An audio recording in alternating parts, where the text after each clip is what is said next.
Hi everyone. Today I'll be reading a story about the little match girl. Most terribly cold it snowed and was nearly quite dark. An evening, the last evening of the year. In this cold and darkness, there went along the streets a poor little girl, bareheaded and with naked feet. When she left home, she had slippers on. It is true, but what was the good of that? They were very large slippers, which her mother had hitherto worn. So large were they, and the poor little girl lost them as she scuffed away across the street, because of two carriages that rolled by dreadfully fast. One slipper was nowhere to be found. The other had been laid hold of by an urchin, and off he ran with it. He thought, it would do capitally for a cradle when he some day or other should have children himself. So the little maiden walked on with her tiny naked feet, that were quite red and blue from cold. She carried a quantity of matches in her hand. Nobody had bought anything of her the whole livelong day. No one had given her a single farthing. She crept along trembling with cold and hunger, a very picture of sorrow, the poor little thing. The flakes of snow covered her long, fair hair, which fell in beautiful curls around her neck. But of that, of course, she never once now thought. From all the windows the candles were gleaming, and it smelled so deliciously of roast goose, for you know it was New Year's Eve. Yes, of that she thought. In a corner formed by two houses, of which one advanced more than the other, she seated herself down and lowered together. Her little feet she had drawn close up to her, but she grew colder and colder, and to go home she did not venture, for she had not sold any matches, and could not bring a farthing of money.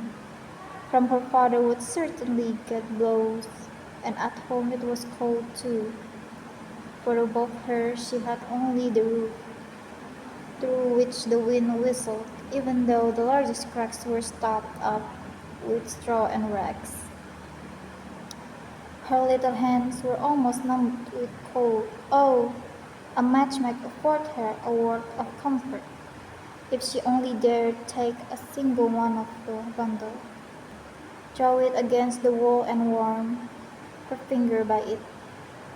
She drew one out, which, how it blazed, how it burned!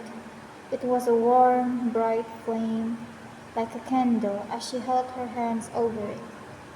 It was a wonderful light. It seemed really to the little maiden as though she were sitting before a large iron stove, with such a blessed influence it warmed so delightfully. The little girl had already stretched out her feet to warm them too, but the small flame went out, the stove vanished. She had only the remains of the burnt-out match in her hand. She rubbed another against the wall. It burned brightly, and where the light fell on the wall, there the wall became transparent like a veil, so that she could see into the room. On the table was spread a snow-white tablecloth.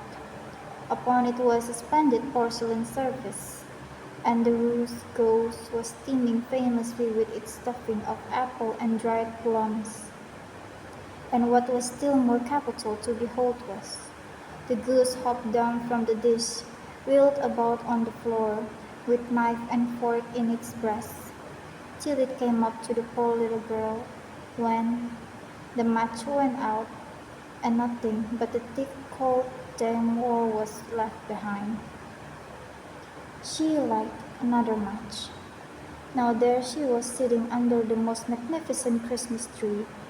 It was still larger and more decorated than the one which she had seen through the glass door in the rich merchant's house. Thousand lights were burning on the green branches, and gaily colored pictures, such as she had seen in the shop windows, looked down upon her hands towards them when the match went out. The lights of the Christmas tree rose higher and higher.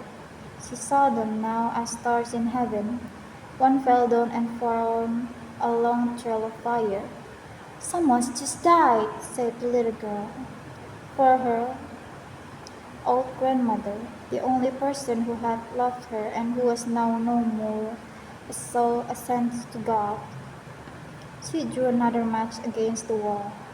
It was again light, and in the last tree there stood the old grandmother, so bright and radiant, so so mild, and with such an expression of love. "Grandmother," cried the little one, "oh, take me with you. You go away when the match burns out. You vanish like the warm stove, like delicious roast goose, and like the magnificent Christmas tree." And she rubbed the whole bundle of matches quickly against the wall, for she wanted to be quite sure of keeping her grandmother near her. And the matches gave such a brilliant light that it was brighter than a noonday.